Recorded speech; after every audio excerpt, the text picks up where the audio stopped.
Hello student, मैं पंकज पाल। आपका physics की ऑनलाइन क्लास में स्वागत है। 12th फिजिक्स में हम लोग स्टूडेंट फिजिक्स सेकंड को स्टडी कर रहे थे और उसमें टॉपिक था इंटरफेरेंस ऑफ लाइट।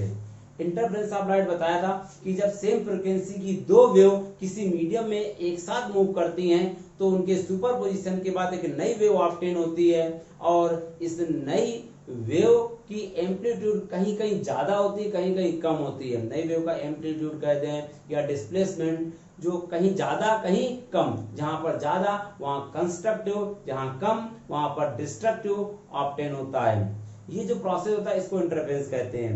यानी समान आवृत्ति की दो तरंगें किसी माध्यम में एक साथ गति करती हैं, समान आवृत्ति की दो तरंगें किसी माध्यम में एक साथ गति करती हैं तो उनके अध्यारोपण के पश्चात एक नई तरंग प्राप्त होती है। इस नई तरंग का विस्थापन अलग अलग बिंदुओं पर अलग अलग प्राप्त होता है। जहां पर ज्यादा वहां पर संपोषी व्यतिकरण, जहां कम वहां पर विनाशी व्यतिकरण प्राप्त होता है।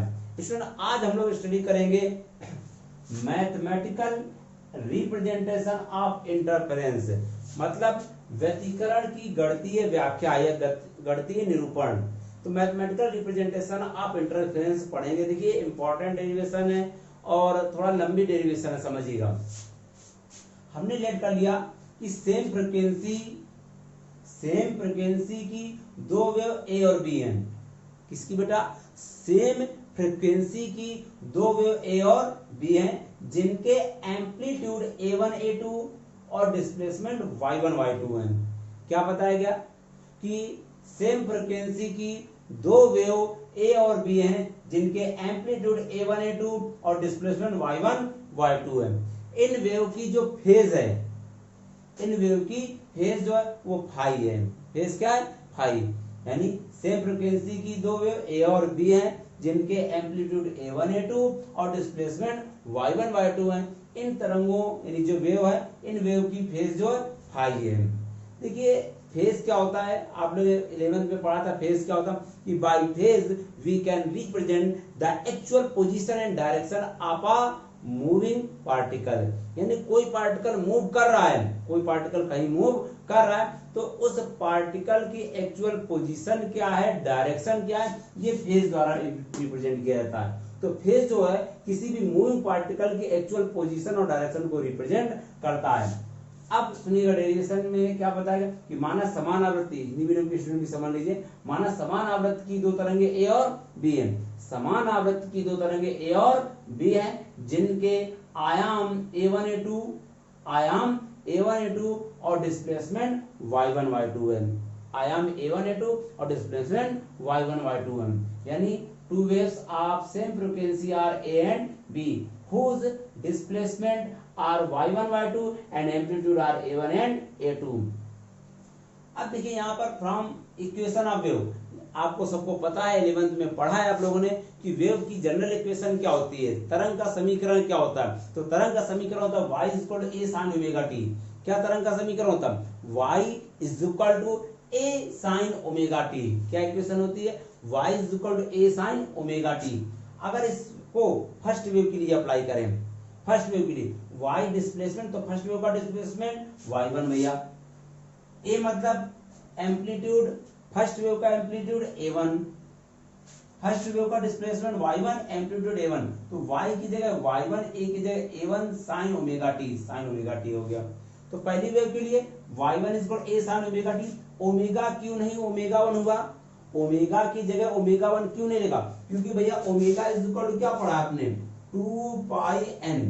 Omega is equal to 2 pi n। Angular velocity omega is equal to 2 pi n। And मतलब फ्रीक्वेंसी, फ्रीक्वेंसी मतलब आवृत्ति। फ्रीक्वेंसी तो दोनों वेव के लिए सेम है, फ्रीक्वेंसी दोनों वेव के लिए सेम है। जब फ्रीक्वेंसी सेम है तो ओमेगा भी दोनों वेव के लिए सेम होगा। तो यहाँ ओमेगा 1 नहीं लिखा जाएगा, सिर्फ ओमेगा लिखा जाएगा। ठीक, क्लियर बच्चों? तो यहाँ पर क्या आता है? y1 इज इक्वल टू, पहली वेव के लिए y1 is equal to a1 sin omega t। दूसरी वेव के लिए क्या हो जाएगा? इसी प्रकार y2 is equal to a2 sin omega t। y2 is equal to a2 sin omega t हो जाएगा दूसरी वेव के लिए। बात आती है यहाँ पर फेज। फेज क्या बेटा कि फेज हमने कहा रिप्रेजेंट करता है डायरेक्शन को। तो बेटा फेज, मान लीजिए दूसरी वेव या पहली वेव, दोनों में से कोई एक वेव आगे पीछे होगी। मान लीजिए पहली आगे है या दूसरी आगे है, तो यहाँ पर देखिए हमने यहाँ पर फेज को दूसरी वेव में ऐड किया है, इसका मतलब फेज को दूसरी वेव की इक्वेशन में ऐड किया है, इसका दूसरी वेव जो है वो फॉरवर्ड पोजीशन पर मतलब आगे है। क्या कहा हमने, फेज फाई को दूसरी वेव के इक्वेशन के साथ ऐड किया है, इसका मतलब दूसरी वेव आगे। अगर पहली वेव की इक्वेशन में y1 यहां पर अगर फाई ऐड करते, पहली वेव की इक्वेशन में फाई ऐड करते तो ये रिप्रेजेंट करता कि पहली वेव आगे है, फॉरवर्ड है। दूसरी वेव में ऐड किया मतलब दूसरी वेव आगे है। अगर फाई को यहां पर सब्ट्रैक्ट करते, फाई को यहां पर सब्ट्रैक्ट करते तो ये पता चलता है कि पहली वेव पीछे है, बैकवर्ड है। देखिए अगर फाई ऐड करते हैं तो फॉरवर्ड हो जाता है, फाई सब्ट्रैक्ट करते हैं तो रिवर्स हो जाता है, बैकवर्ड हो जाता है। तो यहाँ पर हमने दूसरी वेव में फाई ऐड किया है, ये रिप्रेजेंट कर रहा है कि दूसरी वेव फॉरवर्ड पोजीशन पर मतलब आगे है पहली वेव से। तो फर्स्ट वेव हो गई, सेकंड वेव हो गई। अब from principle of superposition means अध्यारोपण का सिद्धांत, हमने लास्ट टाइम बताया था अध्यारोपण सिद्धांत क्या होता है कि दो वेव किसी मीडियम में मूव करती हैं, तो अगर वेव एक ही डायरेक्शन में है, अगर दोनों एक ही डायरेक्शन में तो हम लोग ऐड कर देते हैं, और अपोजिट डायरेक्शन में तो सब्ट्रैक्ट कर देते हैं। और इंटरफेरेंस में बताया जाता है कि जब सेम फ्रीक्वेंसी की दो वेव एक ही डायरेक्शन में मूव करती है, किसमें बच्चों, एक ही डायरेक्शन में मूव करती है, कहने का फ्रॉम प्रिंसिपल ऑफ सुपरपोजिशन की बात करते हैं तो दोनों एक ही डायरेक्शन में होंगी, तो y equal y1 plus y2, wave एक ही डायरेक्शन में तो जो रिजल्टेंट है वो y1 प्लस y2 के बराबर होगा। अगर अपोजिट में होते तो y1 माइनस y2 के बराबर हो जाए। यहाँ पर एक ही डायरेक्शन में तो y equal y1 plus y2 हो जाएगा। तो y1 की वैल्यू क्या रखेंगे, a1 sin ओमेगा टी, और y2 की जगह a2 sin omega t plus five क्या इंडिकेट कर रहा है कि दूसरी वेव पहली वेव से आगे है भैया, रख दिया हमने वैल्यू। यहाँ पर sin a plus b, sin a plus b, sin a plus b का फॉर्मूला क्या होता है भैया, sin a मतलब sin omega t, cos b cos five, फिर cos a cos omega t sin five, मतलब sin a प्लस बी का formula क्या होता है, sin a cos b cos a sin b। तो sin a मतलब omega t, cos b cos five, cos a मतलब cos omega t, sin b मतलब sin five हो जाएगा। a2 को अंदर मल्टीप्लाई कर दिया तो a2 का मल्टीप्लाई किया, देखिए बेटा दोनों में मल्टीप्लाई हो गया।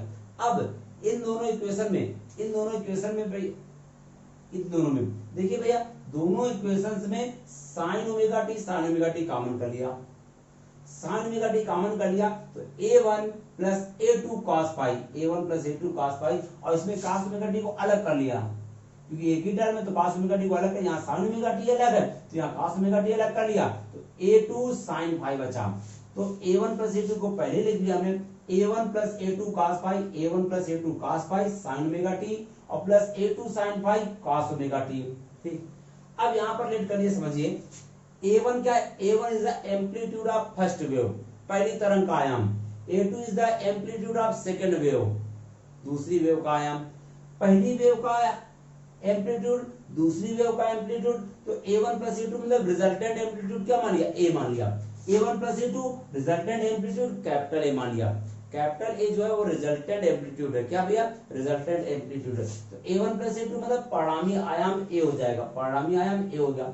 कॉस क्यों लिखा गया, क्योंकि एंगल के फॉर्म में है तो एक नया एंगल हमको मानना पड़ेगा, थीटा मान लिया, और थीटा जो है वो रिजल्टेंट वेव का एंगल है, किसका, रिजल्टेंट वेव, यानी a1 plus a2 cos five, यहाँ भी cos था तो cos थीटा मान लिया, इसमें a2 sin फाइव की जगह a sin थीटा, यहाँ पर तो a1 है नहीं, इसमें a1 की जगह 0 प्लस a2 sin फाइव, तो a1 plus a2 sin five, तो यानी a1 plus a2 resultant, a1 plus a2 क्या हो जाए, रिजल्टेंट एम्पलीट्यूड, तो रिजल्टेंट एम्पलीट्यूड क्या हो जाए, कैपिटल A, sin फाइव तो sin थीटा लिख दिया हमने। अब इन दोनों वैल्यू को इसमें रख दो इक्वेशन में, तो a1 plus a2, a1 is the amplitude of first wave and a2 is the amplitude of second wave, तो resultant amplitude a cos theta लिख दिया हमने, यहाँ a sin थीटा लिख दिया। यहाँ से देखिए a कॉमन कर लिया तो sin ओमेगा टी को पहले लिया, sin omega t cos theta plus cos omega t sin theta हो जाएगा। अब sin A cos B cos A sin B, तो ये sin A प्लस B का फार्मूला बन जाएगा, तो y equal to capital A sin omega t plus theta, theta जो है वो रिजल्टेंट वेव का एंगल है, रिजल्टेंट वेव का एंगल है। ये जो आपकी इक्वेशन निकाला है, this is resultant wave equation, परिणामी तरंग का समीकरण। किसका समीकरण? परिणामी तरंग का सभी रिजल्टेंट वेव इक्वेशन निकाला है। अब क्या करें, हमने इक्वेशन फर्स्ट और सेकंड को ले लें। ये इक्वेशन फर्स्ट और सेकंड के स्क्वायर को सम कर दें।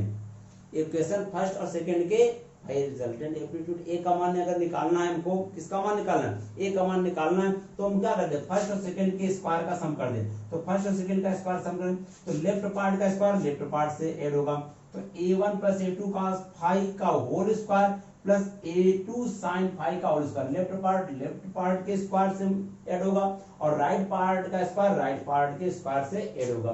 ठीक है बेटा, a प्लस बी का whole square, a plus b का होल स्क्वायर, तो a square plus b square, a square plus b square plus 2a, a की जगह a1, b की जगह a2 cos फाई हो जाएगा, is equal to a cos theta whole square plus a sin theta का whole square.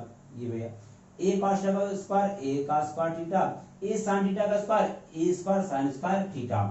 अब क्या किया हमने, देखो बेटा a1 square a2 square cos square phi plus 2a1 a2 cos phi, 2a1 a2 cos phi plus यहाँ क्या हो जाएगा, ये बचा a2 square sin square phi. भैया यहाँ a स्क्वायर कॉमन ले लो तो a square cos square theta plus sin square theta, इसकी वैल्यू 1 हो जाएगी, इसकी वैल्यू हमने यहाँ 1 लिखी है। बाकी हमने क्या किया, जो a2 square sin square phi और a2 square cos square phi है, a2 square cos square phi, a2 square sin square phi, ये दोनों सिमिलर टर्म है, तो सिमिलर टर्म होने के कारण a2 स्क्वायर कॉमन ले लिया हमने, a2 स्क्वायर दोनों में कॉमन ले लिया, cos square phi plus sin square phi equal to 1 हो जाएगा plus 2a1 a2 cos phi, तो यहाँ से is equal to a square, इसके इक्वल टू a स्क्वायर बचेगा, तो a square is equal to क्या हो जाएगा, a square is equal to a1 square plus a2 square plus 2a1 a2 cos phi, तो resultant amplitude a square is equal to क्या हो जाएगा, a square is equal to a1 square plus a2 square plus 2a1 a2 cos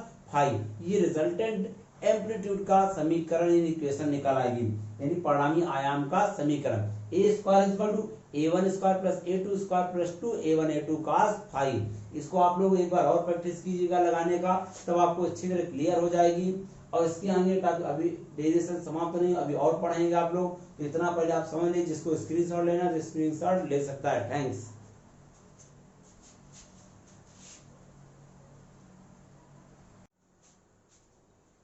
तो student आप लोग last term में हम लोग पढ़ चुके थे रिजल्टेंट एम्पलीट्यूड मींस परिणामी आयाम का सूत्र a square is equal to a1 square plus a2 square plus 2a1 a2 cos phi.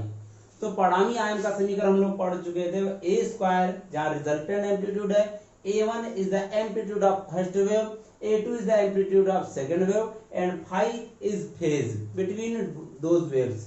तो यानी परिणामी आयाम का सूत्र a square is equal to a1 square plus a2 square plus 2a1 a2 cos phi आप लोग पढ़ चुके थे रिजल्टेंट एम्पलीट्यूड का। अब हम लोग देखिए यहाँ पर आगे कंडीशन को स्टडी करेंगे।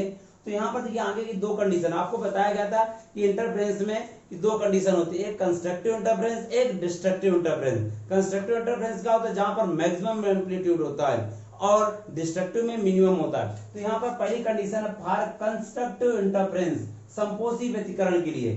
समपोषी व्यतिकरण एक ऐसी घटना होती है जिसमें परिणामी आयाम अधिकतम होता है, यानी resultant amplitude should be maximum. तो एम्पलीट्यूड अगर मैक्सिमम है, एम्पलीट्यूड मैक्सिमम है तो cos फाई की वैल्यू मैक्सिमम होनी चाहिए।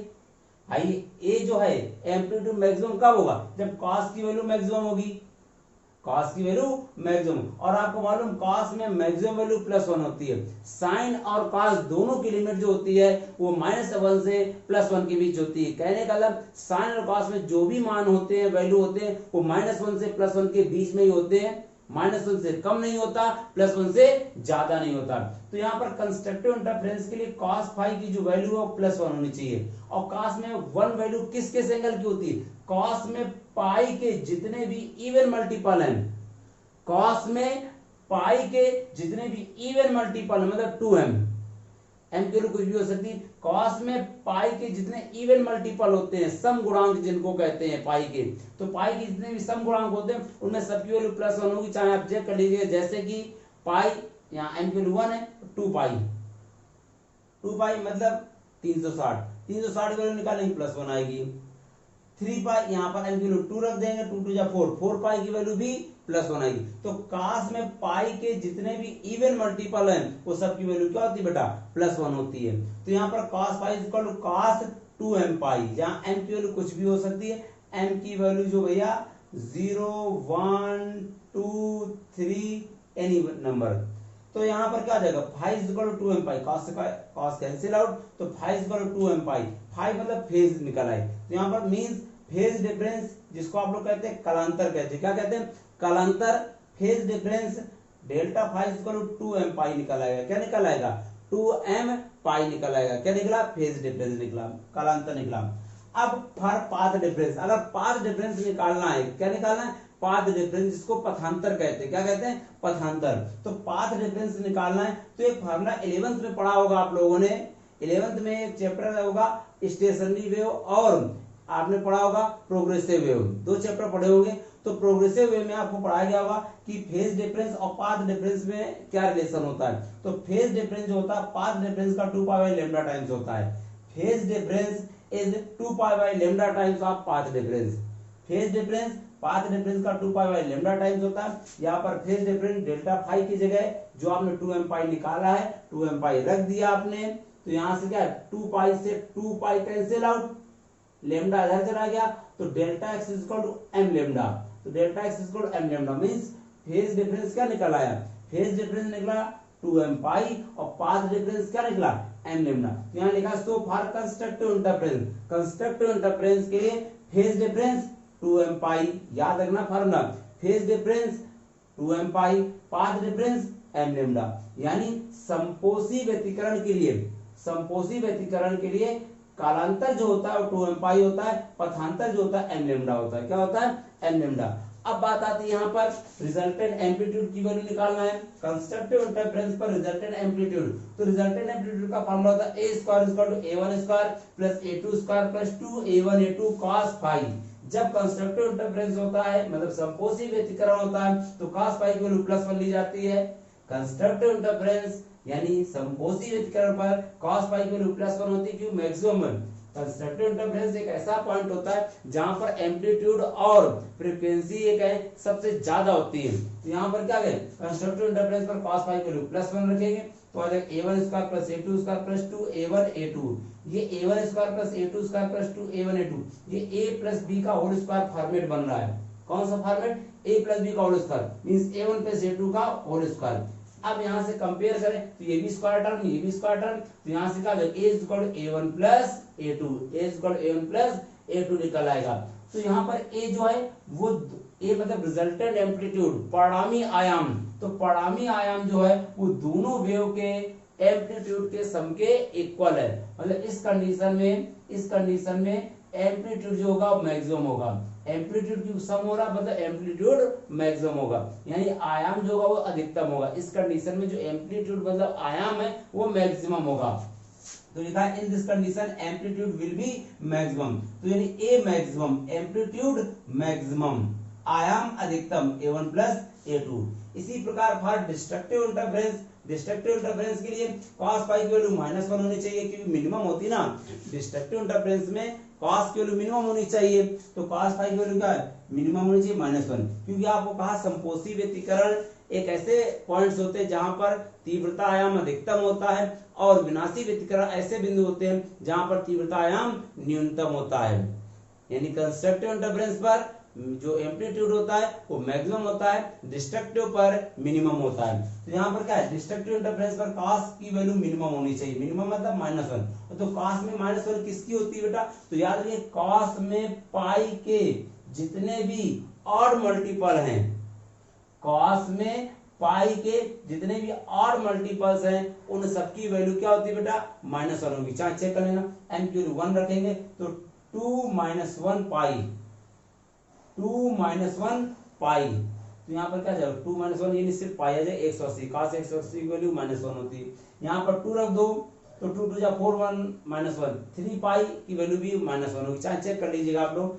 तो cos से cos हट जाएगा तो phi is equal to 2m - 1 pi means phase difference क्या आ जाएगा, फेज डिफरेंस 2m - 1 पाई आ जाएगा, फेज डिफरेंस 2m - 1 पाई आ जाएगा। ठीक, तो अब इसका पाथ डिफरेंस निकालना है, तो वही फार्मूला फिर से लगाएंगे कि फेज डिफरेंस जो होता है वो पाथ डिफरेंस का 2 पाई बाई लेमडा टाइम्स होता है। फेज डिफरेंस जो होता है वो पाथ डिफरेंस का 2 पाई बाई लेमडा टाइम्स होता है, मतलब कालांतर जो होता है पथांतर से 2 पाई बाई लेमडा गुना होता है, कालांतर पथांतर से 2 पाई बाई लेमडा गुना होता है। यानी यहाँ पर आपने डेल्टा फाई की जगह क्या रखा, 2m माइनस 1 पाई जो निकाला, 2m minus 1 pi is equal to 2 pi by lambda into delta x. यहाँ से डेल्टा एक्स की वैल्यू निकालेंगे, लेमडा इधर चला जाए, पाई से पाई कैंसिल आउट, 2 डिवाइड में चला गया।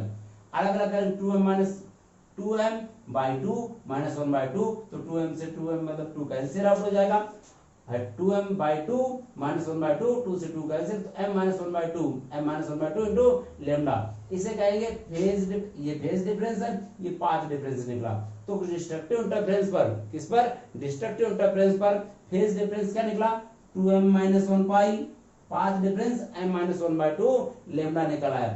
और रिजल्टेंट अगर एम्पलीट्यूड निकाला जाए तो जैसे यहाँ पर निकाला है, cos पाई की जगह प्लस 1 लिखा था, कंस्ट्रक्टिव इंटरफेरेंस पर, डिस्ट्रक्टिव पर माइनस 1 लिखेंगे तो माइनस का हो जाएगा, यहाँ भी माइनस का, यहाँ माइनस का आ जाएगा। तो यहाँ पर क्या है, रिजल्टेंट एम्पलीट्यूड मिनिमम होगा, इस कंडीशन में रिजल्टेंट एम्पलीट्यूड मिनिमम होगा। कंस्ट्रक्टिव पर मैक्सिमम होता है और डिस्ट्रक्टिव पर मिनिमम होता है। तो ये आपको क्या है, रिजल्टेंट एम्पलीट्यूड कंस्ट्रक्टिव और डिस्ट्रक्टिव पर फाइंड आउट हो गए।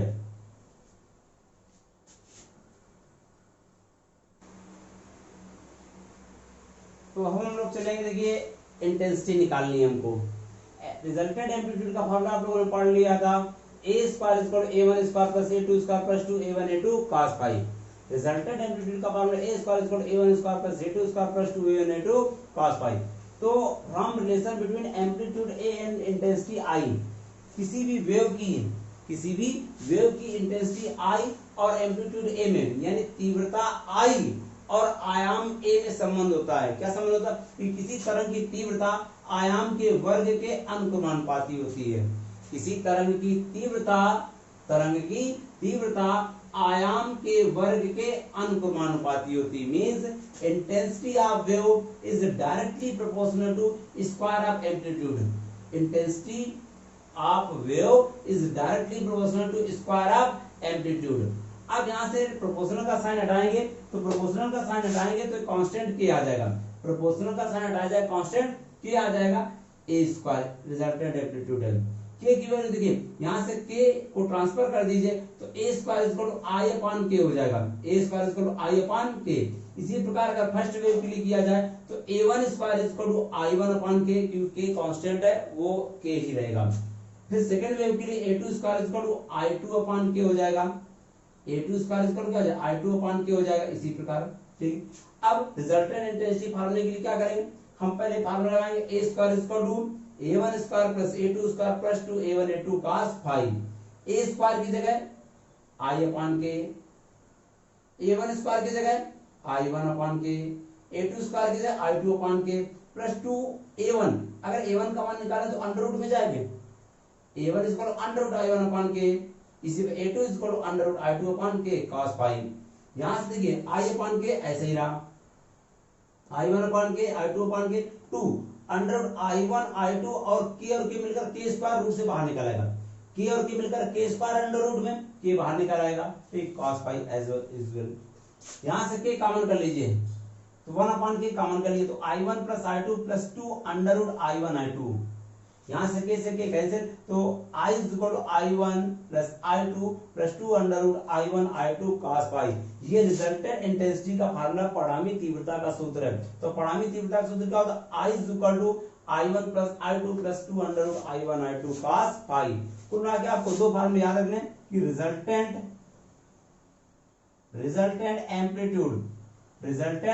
एम्पलीट्यूड जिसको कहते हैं परिणामी आयाम, तो परिणामी आयाम का सूत्र होता है भैया a square equal to a1 square plus a2 square plus twice of a1 a2 cos phi. a square equal to a1 square plus a2 square plus 2a1 a2 cos phi, ये रिजल्टेंट एम्पलीट्यूड का formula है, परिणामी आयाम का सूत्र है। इसी प्रकार रिजल्टेंट इंटेंसिटी का फार्मूला याद रखना है, रिजल्टेंट इंटेंसिटी का फार्मूला याद रखना है, I is equal to I1 plus I2 plus twice of √I1 I2 cos phi. ये दो फार्मूले याद रखने हैं आपको। इसके अलावा और आपको क्या याद रखना है फार्मूलों में, सुनिएगा। इसके अलावा आपको फार्मूलों में याद रखना है, समझिए ध्यान से। कंस्ट्रक्टिव इंटरफेरेंस की बात करते हैं, किसकी बात करते हैं? कंस्ट्रक्टिव इंटरफेरेंस, मतलब इसको संपोषी व्यतिकरण कहते हैं। क्या कहते हैं? संपोषी व्यतिकरण में फेज वैल्यू जो होती है, फेज वैल्यू जो होती है वो 2m पाई होती है, 2m पाई होती है। और पाथ वैल्यू जो होती है, पाथ इसको कहते हैं कलांतर कहते हैं, कला कहते हैं, ये क्या कहते हैं? पथांतर कहते हैं। क्या कहते हैं? पथांतर। तो delta x equal to m lambda होता है। कंस्ट्रक्टिव यानी संपोषी व्यतिकरण पर फेज वैल्यू जो होती है 2m पाई होती है, पाथ वैल्यू m लेमडा होती है। इसी प्रकार डिस्ट्रक्टिव की बात करते हैं, डिस्ट्रक्टिव इंटरफेरेंस जिसको विनाशी व्यतिकरण कहते हैं बच्चों। तो विनाशी व्यतिकरण पर कला मतलब फेज की वैल्यू होती है, कला मतलब फेज की वैल्यू होती है delta phi equal to 2m-1 pi, delta phi equal to 2m-1 pi. और इसी प्रकार जैसे फेज की वैल्यू है तो पाथ की वैल्यू होगी।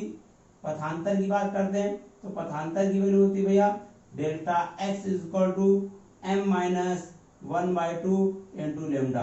तो ये आपको फार्मूले याद रखने हैं। ये डेरिवेशन एग्जाम में नहीं आती है, लेकिन अब सिलेबस में है तो आप लोगों को पढ़ना पड़ेगा। तो आपको ये मैंने याद रखना कि कंस्ट्रक्टिव इंटरफेरेंस पर, ये संपोषी व्यतिकरण पर फेज 2m पाई, पाथ m लेमडा। डिस्ट्रक्टिव पर फेज 2m-1 पाई और पाथ m-1/2 लेमडा। ये फार्मूले आपको याद रखने हैं। तो ये डेरिवेशन खत्म होते हैं। आगे नेक्स्ट टर्म में हम फ्रिंजेस के स्टडी करेंगे जो कि इंपॉर्टेंट है, वही आपको एग्जाम में आता भी है।